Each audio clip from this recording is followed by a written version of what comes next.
सावन का पावन महीना भगवान भोलेनाथ की भक्ति, श्रद्धा, आराधना का सबसे शुभ समय माना जाता है। इस पवित्र मास में यदि पूजा पूरी विधि विधान और श्रद्धा से की जाए तो भगवान शिव अपने भक्तों की हर मनोकामनाएं पूर्ण करते हैं।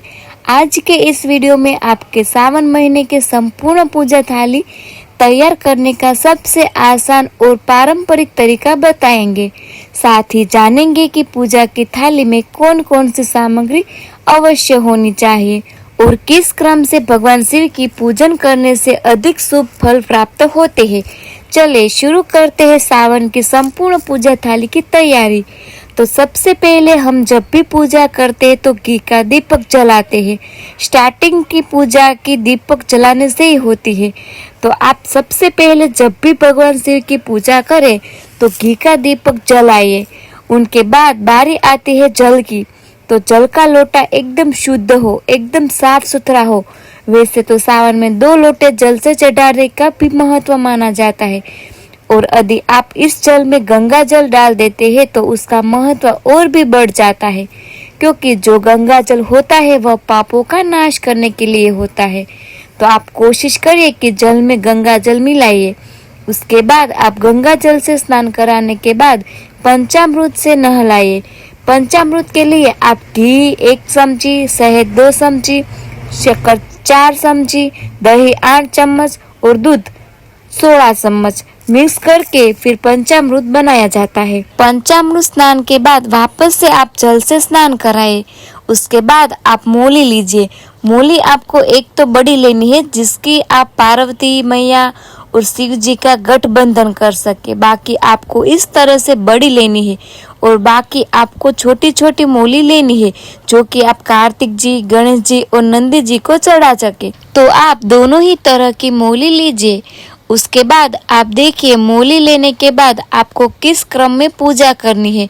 तो वस्त्र होते हैं मोली, तो वस्त्र चढ़ाने के बाद फिर आप भगवान को चंदन लगाएंगे। भगवान को पीला चंदन लगाता है और लाल चंदन लगता है और गोपी चंदन तो भगवान को बहुत ज्यादा प्रिय है। तो पूजा में गोपी चंदन भी आप जरूर से रखिए। रोली भगवान को नहीं चढ़ाई जाती है, तो भगवान शिव को रोली नहीं लगानी है। चावल रखने हैं क्योंकि चावल धन समृद्धि का प्रतीक माना जाता है।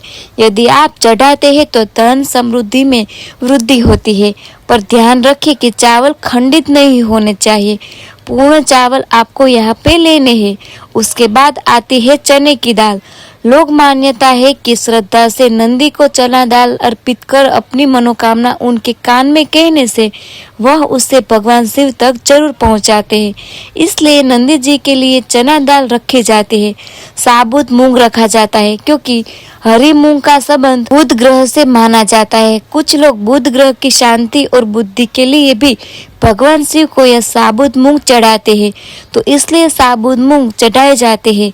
गेहूं संतान सुख या सुयोग्य पुत्र के लिए गेहूं चढ़ाए जाते हैं, लेकिन ध्यान रखिए कि गेहूं बिल्कुल खंडित नहीं होने चाहिए। लंबे समय से चल रही परेशानी दूर करने के लिए भगवान शिव को जो चढ़ाई जाती है, गेहूं चढ़ाए जाते हैं संतान सुख के लिए और जो चढ़ाए जाते हैं लंबे समय से चल रही परेशानी को मिटाने के लिए।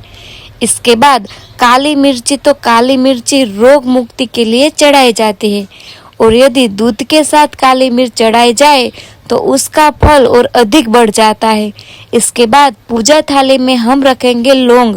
लौंग बंधन मुक्ति के लिए होते हैं और यदि इसे जोड़े से चढ़ाया जाए तो यह समृद्धि प्रदान करती है, पर ध्यान रखें कि लौंग आपको फूल वाली ही लेने हैं। इस तरह से जिसमें लौंग में फूल हो वही आपको भगवान को चढ़ानी है। इसके बाद आती है इलायची। तो इलायची को तो आप सब जानते हैं कि दरिद्रता दूर करने के लिए इलायची भगवान शिव को चढ़ाए जाते हैं। ऐसी भी चढ़ाई जाती है और पंचमेवे की साथ भी इलायची चढ़ाई जाती है। इसके बाद हम कमल गट्टे लेते हैं। कमल गट्टे चढ़ाने से लक्ष्मी जी की प्राप्ति होती है। तो यदि कमल का फूल मिले तो सबसे बेटर है और नहीं मिले तो आप जल में कमल का गट्टा डाल के फिर भगवान शिव को अर्पित कीजिए, तो यह कमल के फूल के बराबर ही फल देते हैं। इसके बाद आता है काला तिल। तो तो काला तिल विजय की प्राप्ति के लिए चढ़ाया जाता है। साथ में यदि आपको घर में पितृदोष हो तो उसके निवारण के लिए चढ़ाया जाता है। इसके बाद भगवान को गुलाल चढ़ाया जाता है। तो आप या तो पिंक हो या येलो, दोनों तरह से जो भी गुलाल हो वो आप चढ़ा सकते हैं। उसके बाद भगवान को भस्म चढ़ाई जाती है। आप जानते हैं भगवान शिव भस्म रमैया है, तो भगवान को भस्म बहुत प्रिय है। यह किसी भी दुकान पर इजीली आजकल अवेलेबल हो जाती है। तो आप भस्म भगवान को भौतिक और आध्यात्मिक संतुलन के लिए जरूर से जरूर चढ़ाइए। इसके बाद आता है आबिर। आप देख सकते हैं कि आबिर इस तरह से वाइट कलर की होती है। यह भी बरचने की दुकान पर इजीली मिल जाती है। तो आबिर और इत्र दोनों ऐसी चीज है जो कि रोग नाश के लिए चढ़ाई जाती है। तो आप भगवान शिव को आबिर जरूर से अर्पित करें और साथ में आप इत्र भी लगाइए। और इत्र से हो सके तो ओम जरूर भगवान के शिवलिंग पर लिखिए। तो ओम लिखने से इसका फल और भी अधिक हो जाता है। तो यह रोग मुक्ति के लिए और रोग नाशक के लिए अभी उत्रक चढ़ाई जाती है।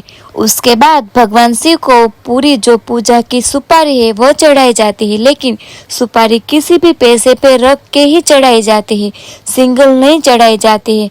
यदि धन की वर्षा चाहते हैं आप आपके घर पे और आप चाहते हैं कि लक्ष्मी का वास हो हमेशा के लिए, तो आप सुपारी इस तरह से ही चढ़ाइए।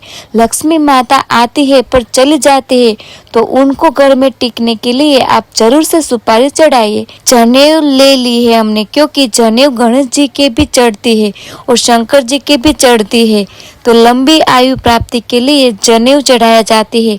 उसके बाद पताशे या गुड़, यदि आप पताशे गुड़ चढ़ाते हैं तो वह पूजा में बहुत ज्यादा शुभ माने जाते हैं।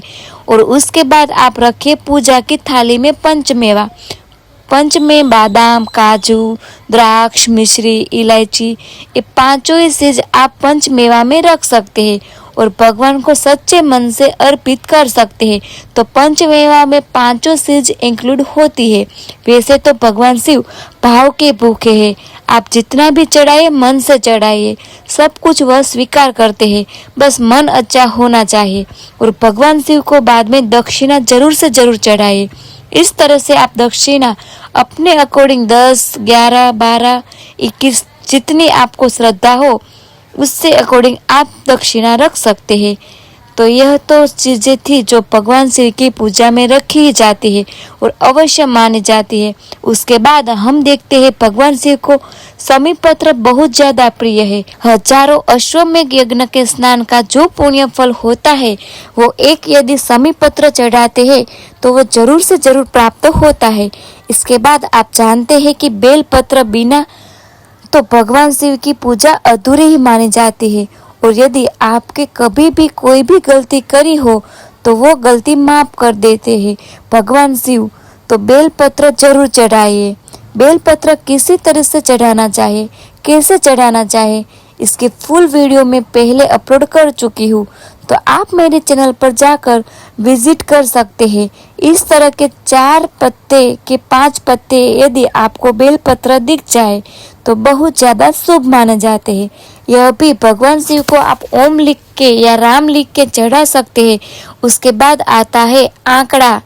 विषम परिस्थिति में यदि आप फंड जाते हैं, यदि आपको लग जाए बहुत बुरा कुछ होने वाला है, तो विषम परिस्थिति के निवारण के लिए यह चढ़ाए जाते हैं। और इस तरह से जो बीज का बीज होता है, गिरारी होती है आंकड़े की, उसको आप निकाल के यदि 108 गिरारी की माला भगवान को चढ़ाते हैं तो भगवान शिव बहुत जल्दी प्रसन्न होते हैं।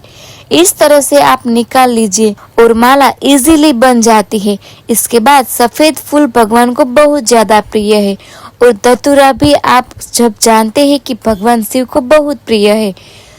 सफलता प्राप्ति के लिए धतूरा चढ़ाया जाता है। अपना नाम और गोत्र बोल के यदि आप चढ़ाते हैं तो सफलता जल्दी मिलती है।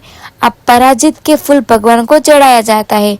समस्त दोषों की मुक्ति के लिए हर कोई फूल भगवान शिव को नहीं चढ़ाया जाता है, तो आप भगवान शिव को अवश्य चढ़ाएं। अगर आपको ये वीडियो अच्छी लगी हो तो मेरे चैनल को सब्सक्राइब करना मत भूलिएगा और इस तरह से आप मुझे सपोर्ट करे रहेगा। तो मिलते हैं अगले वीडियो में, तब तक के लिए आपको सावन महीने की हार्दिक शुभकामनाएं।